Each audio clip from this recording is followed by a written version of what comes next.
j'ai compris qu'il ne suffisait pas de dénoncer l'injustice, il fallait donner sa vie pour la combattre. Albert Camus. Est-ce que tu as tendance à être perfectionniste ? Peut-être que tu recherches les détails, tu es pointilleuse, pointilleux, très exigeant envers toi-même. Peut-être que pour toi, même le mieux, c'est pas suffisant. Tu as tendance à mettre la barre très haut, tu aimes tout ce qui touche à la performance et tu cherches sans cesse à repousser tes propres limites. Est-ce que tu es plutôt rigide, tendu, avec des tensions dans tout ton corps, des tensions? Est-ce que si ça te parle, tu as peut-être aussi tendance à ne pas être à l'écoute de ton corps, de tes émotions. D'ailleurs, tu comprendras pourquoi avec une image particulière. Attention, âme sensible, s'abstenir. Tu crains le jugement, les critiques, le regard des autres. Dis, qu'en dira-t-on ? Si tu te reconnais dans cette description, alors écoute bien cet épisode. Il va t'aider à comprendre la blessure d'injustice. Je t'expliquerai le lien entre ces différents comportements et la blessure d'injustice et tu verras comment tu pourras t'en libérer de manière instantanée avec la méthode libre. Bienvenue sur l'épisode 009 de Croissance intérieure. Ce podcast est pour toi, oui toi cher à mon chemin, si tu as l'impression de tourner en rond et de répéter les mêmes schémas en ayant ce sentiment d'avoir tout essayé pour t'en sortir, mais que rien n'a véritablement fonctionné. J'ai la conviction qu'il est possible de se libérer rapidement des blocages et blessures émotionnelles qui nous handicapent, sans pour autant devoir consulter des dizaines de psy et thérapeutes, passer des heures et des heures à lire des livres, faire des stages pour apprendre et développer toujours et toujours plus, te laissant croire que tu n'es jamais assez bien. Avec Croissance intérieure, je t'invite à faire le contraire et sentir que tu es un être complet, déjà accompli. Mais les blessures émotionnelles, peurs et blocages présents en toi t'empêchent de le ressentir, t'empêchent de te reconnaître comme tel, complet, serein et confiant. Si tu es prêt à expérimenter de nouveaux points de vue, faire de nouvelles prises de conscience, ainsi prendre des raccourcis pour revenir de plus en plus vers toi-même, alors prends une profonde inspiration et c'est parti. Revenons à nos... Oui, c'est ça. À nos moutons. La blessure d'injustice se réveille entre 4, 6, voire 7 ans. Cet âge correspond à la période durant laquelle l'enfant développe son individualité. C'est à ce moment où l'enfant commence à prendre conscience que c'est un être humain à part entière. Cette blessure, elle est bien souvent vécue avec un parent du même sexe, le parent du même sexe. Si tu es un homme, avec ton père, si tu es une femme, avec ta mère. Et donc, l'enfant souffre de la froideur de ce parent, de son incapacité à exprimer ses émotions, de sa dureté, de sa sévérité, de son intolérance. En fait, dans bien des cas, on va s'apercevoir que le parent a déjà et souffre déjà de cette blessure d'injustice. Elle se réveille chez des enfants qui ne peuvent pas être eux-mêmes. En fait, il s'agit d'enfants qui ne peuvent pas vivre leur vie d'enfant, comme on devrait pouvoir vivre une vie d'enfant en toute innocence. Et bien là, dans ce cas-là, eux, ceux qui réveillent cette blessure ne peuvent pas vivre leur vie d'enfant, soit parce qu'ils ont des responsabilités très jeunes. Peut-être qu'ils doivent s'occuper des frères et des sœurs qui sont plus jeunes parce que leurs parents travaillent beaucoup, par exemple. Soit les parents ont tendance à les comparer avec la sœur, avec le frère, et qui disent quelque chose comme « tu devrais faire comme ta sœur, prends exemple sur ton frère », etc., qui coupent de soi. Mais il faut savoir aussi que cette blessure d'injustice, elle peut se réveiller également lorsqu'un enfant est éduqué à la dure, avec beaucoup de règles, avec beaucoup d'injonctions, telles que « sois sage, arrête de crier, arrête de pleurer, reste assise, reste assis, tiens-toi droite, tiens-toi droit. On ne parle pas à table, silence. » La vie, en fait, s'exprime au travers d'un enfant. La vie, c'est le mouvement, la danse, le rire, les pleurs, les cris. Bien évidemment, il y a des endroits où un enfant ne peut pas ou ne devrait pas s'exprimer comme il veut et qu'il doit se conformer à certaines règles. D'ailleurs, si on lui explique ce qu'on attend de lui à un certain moment, eh bien l'enfant peut rester calme. Mais c'est fondamental qu'il puisse trouver un moment, qu'il puisse y avoir des instants, qu'il puisse y avoir des coins, un moment où il peut s'exprimer, où il peut en fait laisser circuler cette vie pleinement, être qui il est. La blessure d'injustice peut aussi se réveiller lorsque des parents bien intentionnés et pensent que c'est vraiment fondamental de bien préparer leur enfant, de le préparer le mieux possible à la vie active qui s'en vient. Donc on va faire pour ça énormément d'activités sans prendre en compte les vrais besoins de l'enfant. J'ouvre une parenthèse ici, c'est souvent un manque que le parent a eu dans un domaine et ce parent veut éviter que son enfant vive la même chose. Dès lors, il va lui proposer telle ou telle activité pour que l'enfant ait une expérience dans ce domaine et que ne vive pas ce que le parent a vécu. Donc il y a une projection bien souvent dans ce cas-là. Là, je ferme la parenthèse. Du coup, on va inscrire l'enfant à plein de cours. Alors, grande inspiration. Tu comprendras pourquoi. Lundi, après l'école, c'est le judo. Mardi, c'est la natation. Mercredi, c'est la gym. Jeudi, c'est la musique, solfège, puis cours de flûte. Et vendredi, c'est le cours d'anglais. Samedi, une semaine sur 2, il a son atelier en nature. Et dimanche, c'est à la campagne chez les grands-parents. Je dis pas là que c'est une mauvaise chose d'avoir plusieurs activités extrascolaires. Mais lorsque ces activités ne correspondent pas aux besoins réels de l'enfant, surtout si cet enfant ne peut pas avoir des moments, des temps de pause où il peut s'exprimer, où il peut être lui-même, s'exprimer selon ses propres envies, eh bien là, il peut réveiller cette blessure d'injustice. Je ne peux pas être moi-même et du coup l'enfant peut développer cette blessure d'injustice. Je vais te proposer ici une image pour bien illustrer, pour bien comprendre le réveil de cette blessure. Alors attention, âme sensible, s'abstenir. J'espère que vous avez le cœur bien accroché parce que c'est une véritable boucherie à l'intérieur.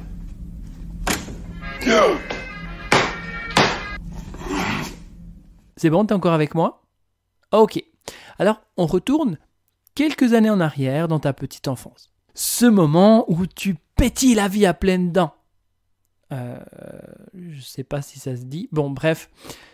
Tu laisses la vie te traverser. À ce moment-là, tu as deux bras, un gauche et un droit, qui bougent dans tous les sens. Ton bras gauche représente tout ce qui correspond à ta joie de vivre. Tu ris, tu chantes, tu danses, tu cries, tu bouges. Et ton bras droit, lui, représente la tristesse, la colère, les plaintes. Et ça, ce bras gauche et ce bras droit gesticulent dans tous les sens. Toute cette excitation, eh bien, tes parents n'aiment pas trop ça. Même pas du tout ça, en fait. Et en fait, au travers de ça, on te fait comprendre qu'on ne t'accepte pas comme tu es. On ne t'accepte pas avec ces deux bras qui gesticulent. Non, on ne t'accepte pas avec toute cette vie qui déborde en toi. On n'accepte pas ces émotions. C'est comme si on te disait, mais je t'accepte, mais sans ton bras gauche et sans ton bras droit. Et vu que tu veux que tes parents t'acceptent, alors tu vas couper ce qui dérange. Donc tu vas couper ce bras gauche, ce bras droit. Donc tu vas mettre tes émotions complètement de côté, cette part de toi émotionnelle complètement de côté. Et il y a une notion de rejet. Par rapport à ça d'ailleurs, le rejet et l'injustice viennent souvent ensemble. Dès lors, tu vas commencer à percevoir les émotions, donc ce dont tu t'es coupé de ces émotions, tu as mis de côté ces émotions-là pour plaire, donc pour ne plus déranger papa ou maman, alors tu vas percevoir ces émotions comme étant de mal, comme étant imparfaites. Et toi, c'est fondamental de plaire à papa, à maman, important que papa et maman t'aiment. alors du coup, qu'est-ce qu'on fait? Eh bien, on va te couper de ces émotions et on va développer cette capacité vraiment à rechercher la perfection en toute chose. Je vais revenir ici sur une notion essentielle à comprendre. Donc quand on ne se pose pas la question ce qui est bien, ce qui est mal. Mais dès le moment où le parent du même sexe, ou les parents en général, eh bien, nous disent arrête de faire ci, arrête de faire ça, mets de côté tes émotions, eh bien on comprend qu'on faisait quelque chose de faux. Et nous, vraiment, notre objectif, c'est de plaire à papa ou à maman. Donc, on va observer, on va écouter ce qu'ils disent, on va leur obéir, et c'est eux qui, d'une certaine manière, vont nous inculquer ce qui est bien, ce qui est mal. Ce qui est bien, c'est quand papa et maman sont contents. Ce qui est mal, c'est quand papa et maman crient, s'énervent. Alors bien sûr, c'est aussi valable pour les autres blessures émotionnelles, c'est valable pour l'éducation générale, on va avoir tendance à obéir à papa et à maman, mais c'est encore plus vrai avec cette notion d'injustice où l'enfant va rechercher la perfection et va essayer d'appliquer à la lettre ce que dit papa, ce que dit maman pour être parfaite, pour être parfait. Et ça, la perfection, c'est la croyance qui est associée à cette blessure d'injustice. Il faut que je sois parfaite, il faut que je sois parfait. Et donc parfait, comme tu l'as compris, c'est sans les émotions. Je dois être donc irréprochable. Je dois être droite comme un i. Et du coup, à partir de ce moment-là, on va commencer à se contrôler, à contrôler ses émotions, encore une fois, qu'on perçoit comme étant imparfaites. Ce qui va donner cette impression d'être froide, d'être rigide. D'ailleurs, la rigidité, le rigide, c'est le masque qui est directement associé à la blessure d'injustice. Pour éviter que tu revives cette blessure qui t'a coupé de toi-même. Dès lors, eh bien, on devient rigide. On cherche la perfection, on devient irréprochable. Donc cette stratégie inconsciente, pour éviter de revivre l'injustice, eh bien, c'est de continuellement être en recherche de justice, justement. La justice, la justesse en toute chose. Et comment ça se manifeste, ça? En fait, ça va se manifester en devenant perfectionniste. Rappelle-toi, c'est la croyance associée à cette blessure, je dois être parfaite, je dois être parfaite. Et on pense comme ça qu'en faisant les choses de manière parfaite, eh bien on va faire les choses justes, puisqu'on les fait comme on nous dit de les faire. On pense que lorsque c'est parfait, eh bien à ce moment-là, tout ce qui est parfait, c'est juste. Alors il faut savoir que c'est le cas selon nos propres critères. On fait quelque chose de parfait, c'est toujours selon nos propres critères, mais ça ne veut pas dire que c'est juste pour la personne qui est en face, qui elle peut avoir d'autres critères. Et du coup, il arrive bien souvent que la personne qui souffre de la blessure d'injustice puisse être injuste envers les autres. La rigide ou le rigide, donc la personne qui souffre de cette blessure d'injustice, fait tout pour ne pas avoir de problème. Mais bon, lorsqu'il en a des problèmes, eh bien, il va feindre ne pas en avoir, tout simplement pour éviter le contact, d'éviter d'entrer en contact avec ses émotions. C'est une personne optimiste, souvent trop d'ailleurs. Il a tendance à dire « Tout va bien, pas de problème, restons positifs, je vais merveilleusement bien », sans prendre le temps de sentir vraiment au fond de lui comment il se sent. C'est une personne qui essaie de sortir elle-même des problèmes. Et si vraiment il n'arrive pas, en dernier recours, à ce moment-là, elle demandera de l'aide. La rigide, le rigide, donc cette personne qui souffre de cette blessure d'injustice, recherche toujours la perfection, on en a déjà parlé. Recherche le top niveau. Il aime la compétition, les défis et fait en sorte de toujours se dépasser. En mettant la barre très très haut et en faisant toujours trop. Alors, dans le cas du travail, tu peux imaginer l'image suivante, une pile de dossiers sur le bureau. Et toi, tu es à ce bureau-là et tu te dis, bon, j'ai tous ces dossiers à finir, je finis tout ça pour ce soir. Et en fait, en voulant bien faire les choses, en voulant faire les choses même parfaitement bien, ça prend un peu plus de temps. Et donc, tu termines un peu plus tard.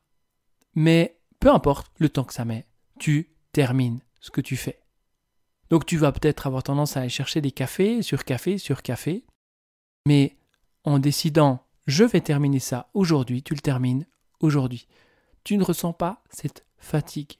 Tu as tendance à être complètement coupé de toi-même et tu ne respectes pas du tout tes limites. Rappelle-toi, tu es comme coupé de tes émotions et du coup, progressivement, on a tendance à pousser notre corps à bout.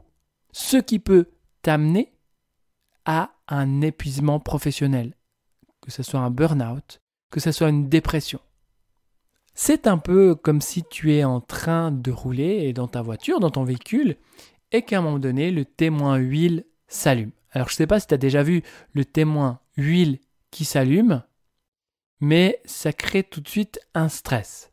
Tu connais certainement le témoin essence quand il s'allume et tu sais que tu dois t'arrêter pour prendre de l'essence. C'est un petit peu pareil avec l'huile. Sauf que c'est un petit peu plus dangereux si tu ne le fais pas directement. Et en fait, à la place de t'arrêter, tu vas mettre un scotch sur le témoin huile pour ne plus voir ce témoin allumé. Et donc, tu continues à rouler comme si de rien n'était. Oui, j'ai toujours tendance à siffler quand je fais comme si de rien n'était. Mais jusqu'au moment où, à un moment donné, il y a la fumée qui sort du capot et la voiture s'arrête. C'est la panne, le moteur est foutu. Pourquoi ? Parce que tu n'as pas écouté ce témoin huile. C'est un petit peu la même chose. Tu n'écoutes pas tes limites, les limites de ton corps. Tu es complètement déconnecté des limites de ton corps. Donc si tu as cette blessure d'injustice, qu'elle fait du sens pour toi, certainement que tu es comme ça et que tu as de la difficulté à accepter les récompenses. Ou en tout cas, quand il y a une récompense, tu l'acceptes seulement, mais seulement si tu as le sentiment de mériter cette récompense. Si c'est une récompense obtenue trop facilement, alors ça, tu vas t'arranger pour perdre cette récompense ou dire que tu ne la mérites pas. Mais en ce sens, c'est vraiment difficile de recevoir des cadeaux parce que tu as le sentiment de ne pas vraiment mériter ça. Et en fait, quand tu reçois un cadeau, tu as vite tendance à te sentir redevable. D'ailleurs, on dit que les personnes qui ont cette blessure d'injustice ont une difficulté généralement à recevoir. Peut-être aussi que tu as tendance à beaucoup te justifier pour que l'autre puisse sentir que ce que tu as fait, dit, est juste. Et certainement que si au travers de ça, tu trouves quand même un moment, un espace pour te faire plaisir, tu as vite tendance à te sentir coupable de prendre ce plaisir. Tu es sensible à toutes ces injustices du monde et en fait, tu vas rechercher à ramener de la justice, de la justesse dans toutes ces injustices en te mettant au service des autres, que ce soit bénévolat, que ce soit de partir pour des causes humanitaires, mais en tout cas pour essayer de rétablir une certaine justice. En tout cas, que tu sentes que tu apportes ta contribution pour un monde plus juste. Avec cette blessure, on ne connaît pas les 50 nuances degrés. C'est soit blanc, soit noir, soit juste, soit faux, soit bien, soit mal, soit... Jour, nuit, jour, nuit. Oui, c'est ça. Donc, par conséquent, c'est difficile, c'est vraiment compliqué de choisir. Si on te demandait de choisir entre blanc et noir, qu'est-ce que tu choisirais? En fait, il ne faut pas se tromper. D'ailleurs, c'est peut-être pour ça que la personne qui souffre de cette blessure d'injustice doute souvent de ses choix, a de la difficulté à choisir, à prendre des décisions. C'est ou noir ou blanc. Qu'est-ce que tu choisis? Est-ce que ce ne serait pas plus facile d'avoir d'autres nuances que juste noir ou blanc? Raison pour laquelle c'est vraiment compliqué pour une personne rigide, donc qui a cette blessure d'injustice, de faire des choix. Les rigides sont des personnes qui sont plutôt disciplinées et persévérantes, qui vont faire des métiers plutôt dans la précision. Et dans le cadre de ces métiers, on va retrouver plutôt des scientifiques, des chercheurs, que ce soit des architectes, des médecins. En tout cas, des métiers qui demandent de la précision, qui demandent de la persévérance, qui demandent à être pointilleux. C'est des gens qui occupent souvent des postes à haute responsabilité. Et quand ils prennent des décisions, généralement, ils vont jusqu'au bout. Maintenant, le corps d'une personne qui a cette blessure d'injustice, eh bien, il va refléter cette croyance qui est « je dois être parfait » et cette notion de rigidité. Donc, c'est un corps qui va être droit, irréprochable, un corps qui est bien proportionné. Les épaules sont droites, de la même largeur que les hanches. Un corps raide, rigide, les mâchoires qui sont serrées comme ça. Le cou raide. D'ailleurs, on voit bien souvent au niveau du cou des nerfs qui ressortent tellement il y a une tension intérieure. Et pour se couper de ce ressenti, pour ne plus ressentir, pour se couper des émotions, eh bien, la stratégie, c'est s'habiller en noir. Le noir nous coupe de nos émotions. Ce sont des personnes qui ont souvent une apparence soignée, avec des habits serrés ou qui portent une ceinture qui serre à la taille. La notion de serrer, encore une fois, ça permet, d'une certaine manière, de se couper des émotions. Maintenant, l'émotion liée à cette blessure d'injustice, c'est la colère. En fait, c'est surtout une colère qui est dirigée contre soi. Et bien que le rigide, donc la personne qui souffre de cette blessure d'injustice, n'est que rarement malade, très très peu malade, lorsqu'elle développe des maux ou des maladies, eh bien ce sont souvent des maladies qui finissent en it. J'en ai parlé dans la dernière blessure concernant la trahison. Toutes les maladies en it, elles sont généralement reliées à la colère, ce qui amène des inflammations. Il y a par exemple la tendinite, l'arthrite, la gastrite. Eh bien ça, ce sont des maladies qui finissent en it, qui sont associées à des inflammations et qui peuvent être en lien avec cette blessure d'injustice. L'antidote maintenant de cette blessure, c'est la chaleur, le plaisir, la douceur, se permettre de jouir de la vie sans culpabiliser. C'est le fait d'intégrer des nuances. Tout n'est pas noir, tout n'est pas blanc, il y a des nuances entre deux. Tiens, repense à ces 50 nuances de grès. Tout n'est pas juste, tout faux, tout juste, il y a un entre-deux, il y a des nuances. Bon, là, je t'avoue un peu, j'ai fait le perfectionniste dans cet épisode. Je voulais mettre tellement d'informations, mais là, stop. Je crois que je t'ai partagé les points les plus importants concernant cette blessure d'injustice. Donc, en fait, ce qui est bon de se rappeler par rapport à cette blessure, c'est qu'elle se réveille avec le parent du même sexe. Et que suite à ce comportement froid de ton parent, froid, sévère, autoritaire à ton égard, eh bien tu t'es coupé de tes émotions.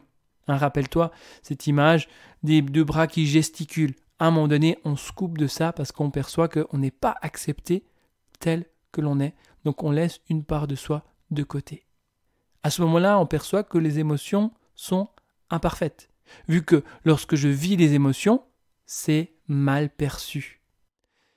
Donc, on va tout faire pour se couper des émotions et chercher la perfection en toute chose, cette perfection qui amène énormément de tension intérieure. Il faut que ce soit parfait.